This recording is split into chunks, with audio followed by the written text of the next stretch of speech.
Hello everyone, welcome to Crypto Basics Coach podcast. I'm Marco.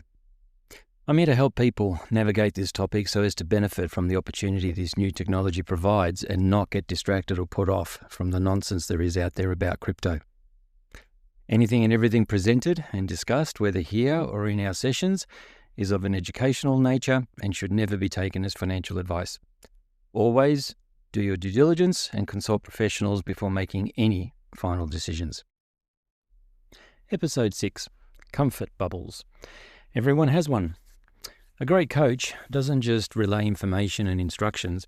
A great coach needs to understand what a person is wanting to achieve and where the person is right now. Part of the crypto journey is mental, not just about the money. Yes, understanding the thing you're investing in is important, but so is understanding yourself so you can develop as a person. Don't be fooled into thinking it's just about the money. The worst situation you can find yourself in is where an opportunity presents itself and you're not ready for it. So a very good example that I heard, maybe I read it a long time ago, is that your income rarely exceeds your thinking, and when it does, one of two things happen. Your thinking rises to match your income, or your income eventually comes back down to match your thinking. Now, the best example of this that I can think of is lottery winners. The statistics show that over 85% of winners of large amounts of money within 5 years are actually worse off financially. Now, how on earth does that happen? Essentially, it's to do with money habits. What a lot of people do when they come into a lot of money is they basically go out and buy more liabilities. They're more expensive liabilities, but then they're liabilities nonetheless. So what do? They may buy a house. They might buy a family car. Or for those that are into cars, they might go and buy a toy car. They may buy jet skis, boats, business class holidays, extensions to the home, new equipment, furniture, massive entertainment systems, lavish dinners. But as nice as all these things are, all they've really done is upgraded the liabilities they already had into more expensive ones. If you're not already a millionaire, what makes you think that you can handle millions of dollars? You are what you are, and you're earning what you're earning because of your current comfort bubble. Your comfort bubble consists of all your current thinking, current attitude, current priorities, and ultimately the habits and behaviours that you do. Here's a hint. After your first conversation with a great coach, they won't be listening to much more after that. They'll be watching what you do. Your actions at the end of the day always tells the truth. If you're not prepared to learn and change, then it's probably best that you get comfortable with the money that you're currently making, because most likely nothing's going to change. Other examples of comfort bubbles.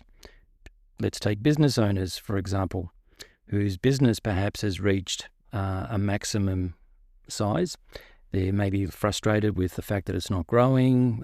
They might want it to be double the size, but they've sort of reached the point where they're managing as many people as they can and they're doing what they can. Often, the one thing that they should be looking at to change is themselves or replacing themselves. But again, because of their comfort bubbles, maybe they're control freaks. Maybe they don't think anyone else can do a better job than them. And so what happens is these businesses reach a point where they no longer grow, and it's got nothing to do with the economy. It's got nothing to do with the business. It's got nothing to do with the product or services that they're selling. It has to do with the person at the top, which is usually the business owner. The ones that can get past all that can start to implement systems, can start to take their hands off the business per se. Well, they're the ones that go on to develop far larger businesses. They may develop boards. They may do an IPO. They may invest in senior management. The bottom line is that they get out of the way. A lot of people struggle with that because, it's their baby, and that's what actually hampers the growth. It's the person at the top. They have a comfort bubble, and they're not prepared to step outside that. Also, people in jobs who want more money. I mean, isn't that most of us when we had jobs? Well, what's interesting is when I had staff and you would talk to them about wanting to progress their careers, to earn more money, you would talk to them about, well, let's develop your skills. Let's have you take on some extra projects. And then, of course, when the 12-year review comes up, the 12-month review, you would find that they haven't actually changed much. They haven't done much. Sure, they wanted extra money, but they weren't necessarily prepared to do anything about it, let alone change their current mindset and their habits. Now, some of the things that if you don't already know them, you're going to have to learn them. Fortunately, in wealthy families, these sort of skills are passed on from generation to generation. But for the majority of the population, these skills are something that you have to actively go out and find out and learn and then implement and change your current thinking of going to school, getting a job and being stuck with that income for the rest of your life. And hopefully you're developing a retirement that you want. So some of the things are money management, risk management, terminology, fundamentals, legal structures to protect your wealth, estate planning. If you've got wealth, then you have an issue that you need to pass it on to someone else. If you don't have wealth, you don't have that problem. Tax minimization are just some of the education and disciplines that you are going to need, unless you want to be one of those 85% mentioned before. This is a massive topic. Obviously, it's psychology. There are lots of books, lots of tapes. There are courses, plenty of mentors out there. The point that I'm trying to make here is that it's something that you have to be aware of. It's something you have to be prepared to change. And the reason I'm bringing it up in this episode is that over the next few months, there's no doubt going to be a bull run, and some people are going to come into a lot of money, a lot more money than they have ever had to manage.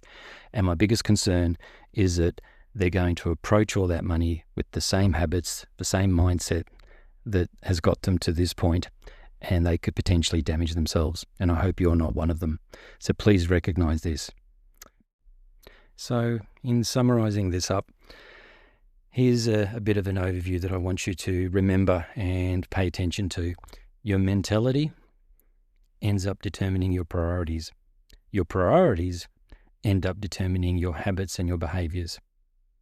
In order to change your current circumstances, you need to change your mentality first. Whether you do this using a positive driver, like your family, for example, or a negative driver, like you don't want to end up relying on the government for your retirement, doesn't matter which one, just find your driver and start to be able to develop those habits and behaviors that you need that are going to not only secure your wealth, but keep growing it, keep protecting it, and not end up being one of those 85%. Now, last week's homework was supposed to be go off and have a look at some of the DeFi average returns that are available in the market. Hopefully you've done that, and if you have, I would assume that you're going to be pleasantly surprised at some of the potential of DeFi. The other reason for looking into it, God forbid you actually attempted to do some DeFi, you would also start to see how some of these networks work, the fees, the speed, and if you remember back to one of my earlier episodes about FUD, well, once you start dealing with DeFi, you'll very quickly work out what the truth is about some of these networks, and you'll be able to understand why some of them will continue to be used and perhaps some of them won't be used. This week's homework is what I'd like you to do is go off and have a look at, well, what is tokenization in crypto, and what does it mean for how the value of everything will be exchanged in the future. Have a great week, folks. Cheers. If you found this information helpful and are interested in a more hand-holding approach while navigating this complex industry, please visit cryptobasicscoach.com, that's basics with an S, and book a session. The first 30-minute session is free, and we can get to know each other, talk about what your aims are, what you're looking to do, and how I might be able to possibly help. I've helped people get started, set up exchange accounts, wallets, DeFi platforms, and general knowledge. Look forward to speaking with you. Cheers.